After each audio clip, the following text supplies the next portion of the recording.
Jamaah. Oh jamaah. Alhamdulillah. Mana tepuk tangannya dari Subang. Terima kasih banyak sudah mampir ke studio Islami Dinda dan juga jamaah Islami Dinda yang ada di rumah yang dirahmati Allah. Masya Allah masih di tema kita pagi hari ini tentang apakah ini hidayahku. Masya Allah. Sebelum kita lanjut lagi kita lihat lagi sebuah video tayangan tentang hebatnya orang beribadah di tengah keterbatasan. Coba kita lihat tayangannya, ini dia. Ini Masya Allah, mau alasan apa lagi buat kita-kita semua nih yang Allah kasih nikmat sehat ya Bu ya. Kenapa nggak mau beribadah? Ayo, malu harusnya kita ini ya dikasih Allah kesempurnaan tapi kita malah nggak melakukan apa yang diperintahkan Allah. Nah Bibni izin nih Bibni, ada orang nih kata saya pernah dengar, mohon maaf sebelumnya gitu ya, dikasih sakit karena jarang ibadah sama Allah. Dikasih sakit terus, dikasih sakit yang berat bahkan nggak kunjung sembuh. Pertanyaannya, apakah benar bahwa sakit ini juga sebenarnya adalah jalan hidayah yang Allah kasih kepada kita untuk kita supaya kita minta sama Allah, beribadah sama Allah. Mau izin penjelasannya guru kita Habib Muhammad Syahab. Tepuk tangan dong buat Habib Muhammad Syahab. Seperti yang disampaikan oleh guru-guru kita, Ustaz Maulana tadi bilang ada mancing hidayah, menjemput hidayah, sentilan dari Allah Subhanahu wa taala, termasuk orang yang sakit. Hatim Al-Asam alaihi rahmatullah radhiyallahu taala anhu arda, beliau mengatakan la ya'rifu gadral afiyah illa ahlul marda. Terkadang orang itu tidak mengerti kenapa Allah sentil terkadang seseorang itu dengan sakit supaya dia paham. Karena pertama sebelum kita bahas tadi, sakit itu mestinya dia bersyukur. Kenapa? Sakit itu mengampunkan dia punya dosa. Orang gak sholat dosa, kemudian Allah kasih dia sakit. Bukan berarti itu orang yang sholat bebasnya sakit, tidak, itu ujian. Tapi ada teguran, orang yang gak pernah sholat kemudian dikasih sakit oleh Allah Subhanahu wa ta'ala.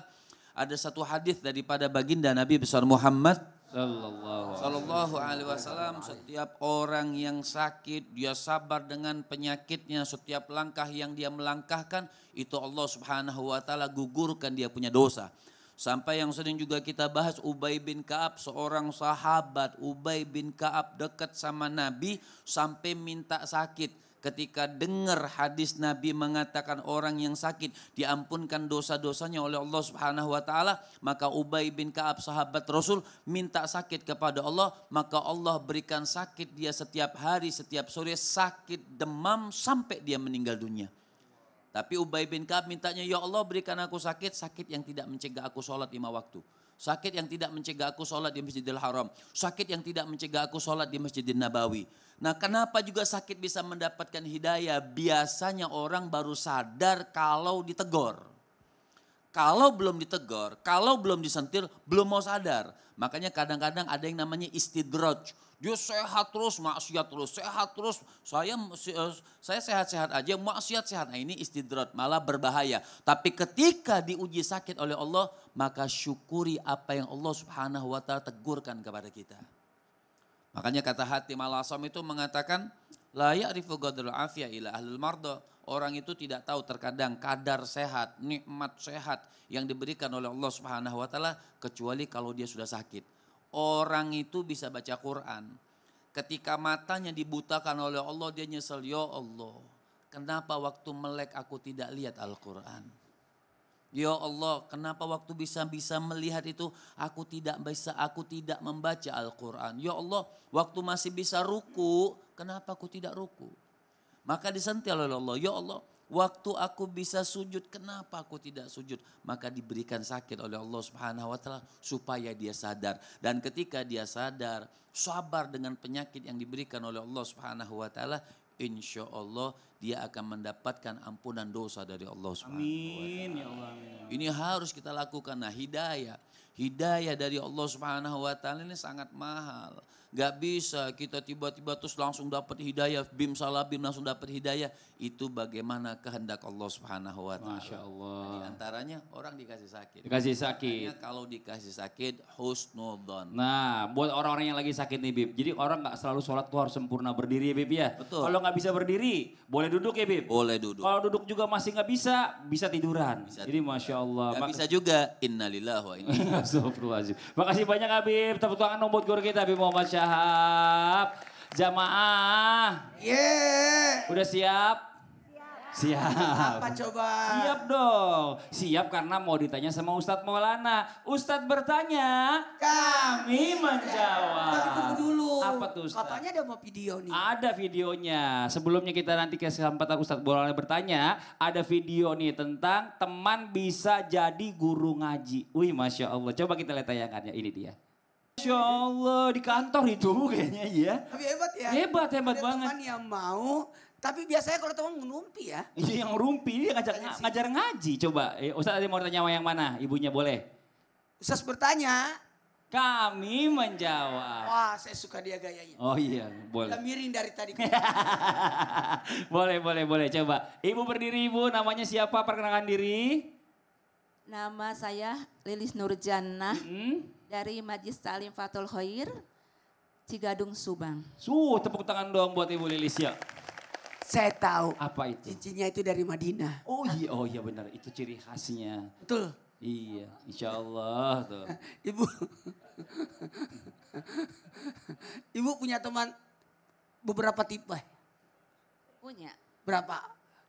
Ada yang Pemalas. pemarah. Ada yang bersahabat. Oh bersahabat. Ada apa lagi? Ada yang pelit Ada yang pelit. Ada juga tipe-tipe teman seperti kepompong, Oh kepompong. alias kepo dan rempong.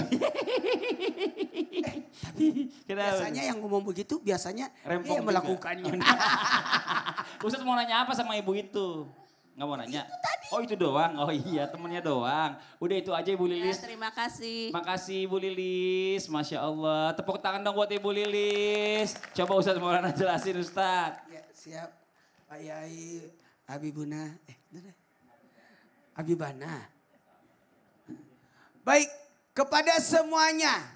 Jangan pernah melihat teman kita berada dalam kesesatan. Menjadilah teman yang memberikan hidayah. Karena ada teman, Pak, ada di saat kita dekat dengan Allah. Itu sebenarnya jalan untuk hidayah. Ada teman yang menguatkan apanya keimanan. Sehingga ketika kita sedih, dia datang menghibur kita. Kehilangan, dia datang. Itulah teman-teman terbaik. Ketika lagi terpuruk, dia datang. Apa yang saya bisa bantu? Di saat membutuhkan. Itulah teman-teman yang menguatkan. Ada lagi teman yang mana teman itu ketika kita dalam keadaan kondisi tersesat. Malas ibadah, dia datang untuk mengingatkan. Ini yang bagus. Ayolah pergi pengajian. Bukan malah menjadi setan. Tahu gak setan Bu? Setan itu adalah yang mengganggu, membisikkan keburukan. Menjadilah teman yang menjadi hidayah, menguatkan ketika kita sedih, kemudian mengingatkan ketika kita lupa. Teman-teman yang seperti inilah yang luar biasa. Apalagi teman yang senantiasa menjaga kita. Artinya menjaga agar kita tidak melakukan maksiat. Jangan begitu. Sebelum dilakukannya dia sudah datang. Hati-hati berteman sama dia. Dia itu penipu. Itu teman yang bagus itu. Jangan lakukan itu. Bahaya loh kalau seperti itu. Kau bisa terlilit utang. Jangan pinjol dan sebagainya. Ini kan bahaya. Kalau ada teman justru yang menjerumuskan. Bagus teman yang baik itu. Teman yang mengantarkan kita dekat dengan Allah. Teman yang menjaga kita supaya kita tidak melakukan dosa. Teman yang mengingatkan ketika kita terpuruk atau lupa. Dari sinilah teman-teman itu bisa menjadi hidayah. Rempongnya teman itu bisa jadi kepedulian Bu. Masya Allah. Ya, betul. ada teman-teman. Ada orang yang lagi kesepian kalau misalnya mau menuju ke pengajian berikutnya agak jauh nelfon saya. Ada itu teman saya namanya Haji Muhammad Nur Maulana. Video call. Tepuk tangan buat Ustaz Maulana. Masya Allah.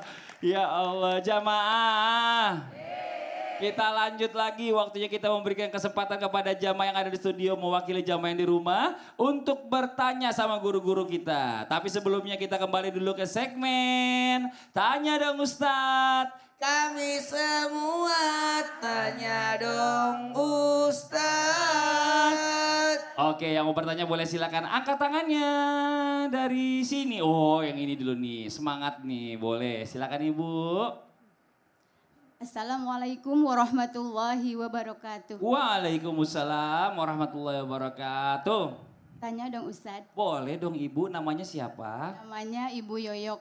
Ibu Yoyok. Ya, Ibu Yoyok dari Majelis Taklim Fathul Khair, Cigadung Subang. Tepuk tangan dong buat Ibu Yoyok. Ibu Yoyok mau nanya sama siapa? Itu suami ibu atau ibu sendiri?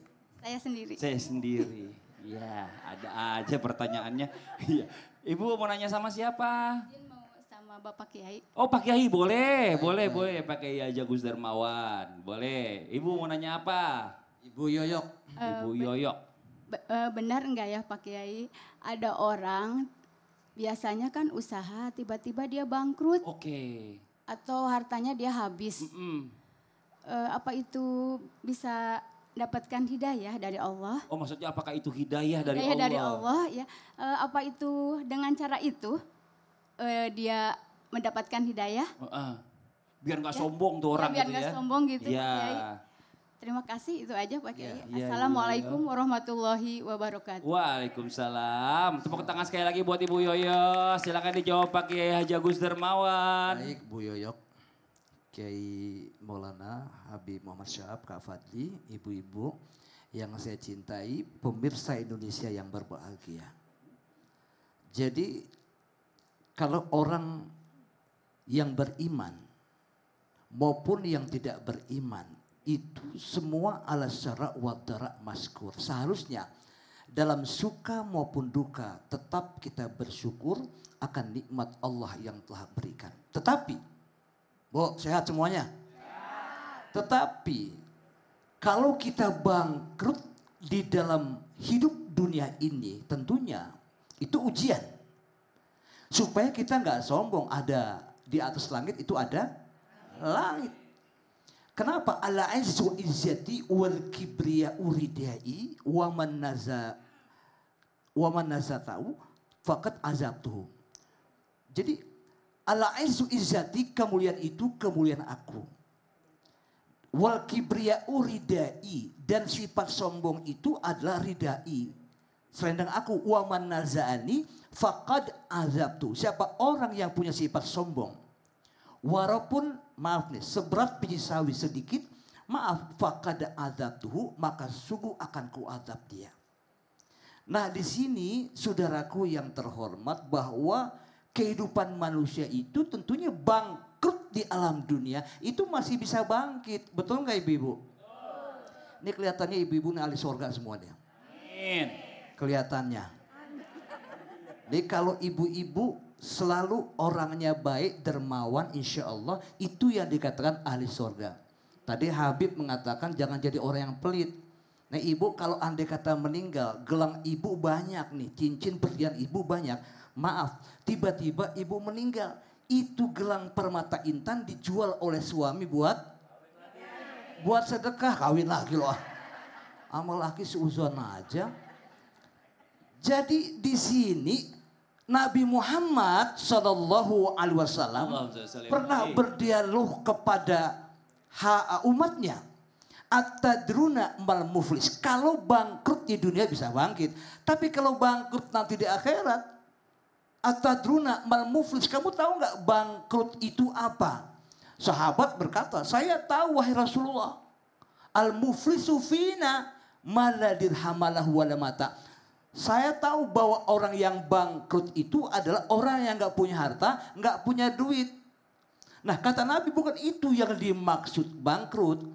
Min ummati ya'ti yaumil qiyamati bisolatin. Di hari kiamat nanti ada orang yang bangkrut Memang dia banyak bawa pahala sholatnya, wasiyamin, puasanya, wazakatin dan zakatnya. Tapi waqad syatama hadza wa qadhafa hadza.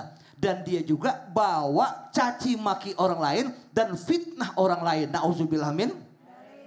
Waqad syatama hadza wa qadhafa hadza wa daraba hadza wa akala mal hadza wa safaka dam hadza. Dia mukul orang lain dan dia menumpahkan darah tumpah orang lain sampai dia meninggal.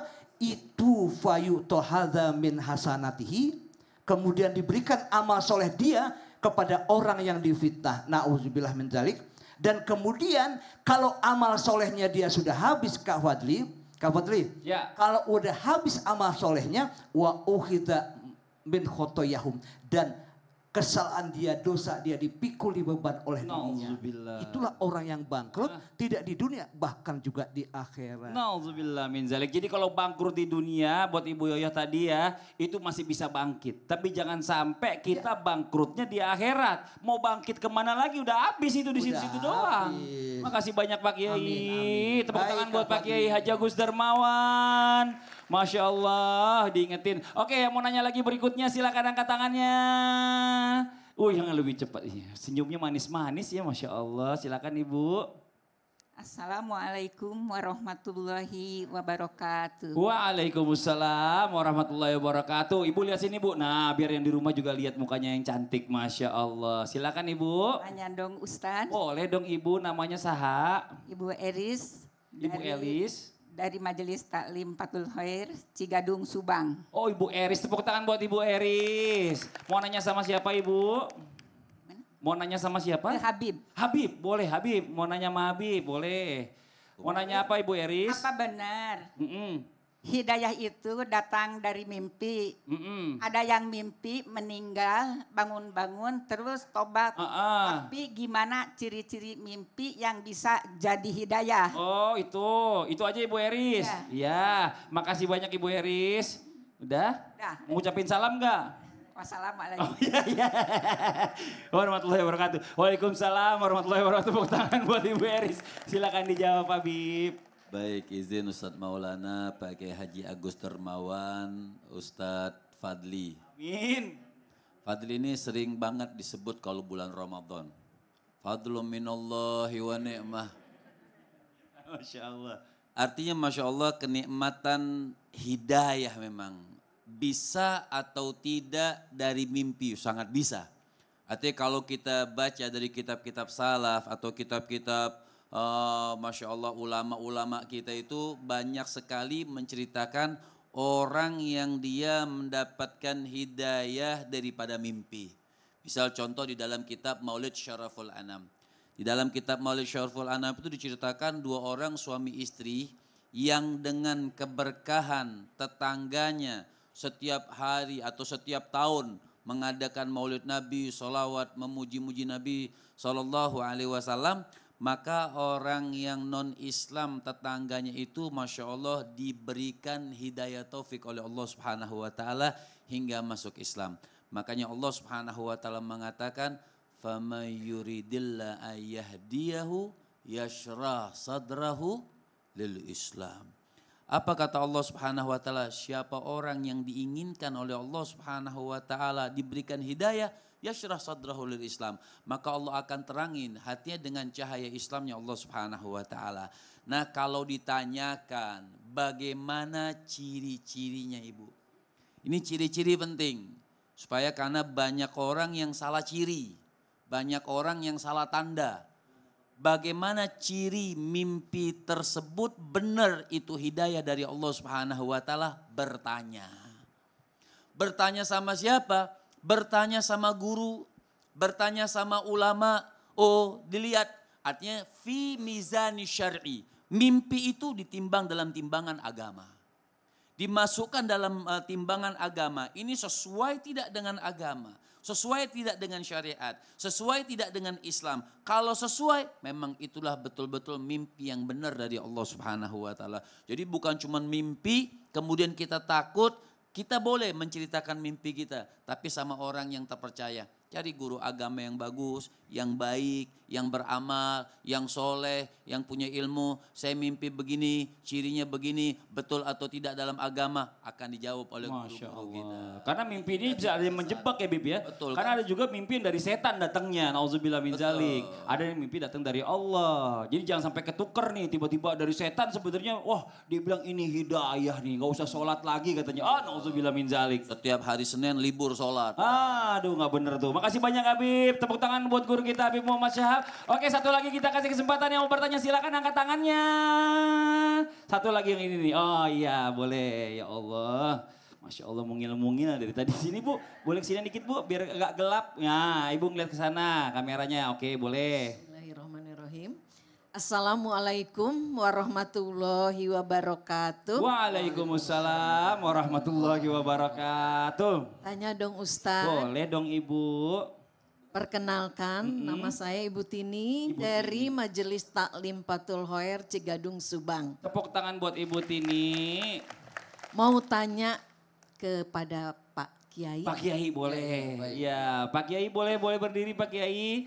Ibu lihat ke kamera. Nah, Ibu mukanya kelihatan. Ya, silakan Ibu pertanyaannya apa?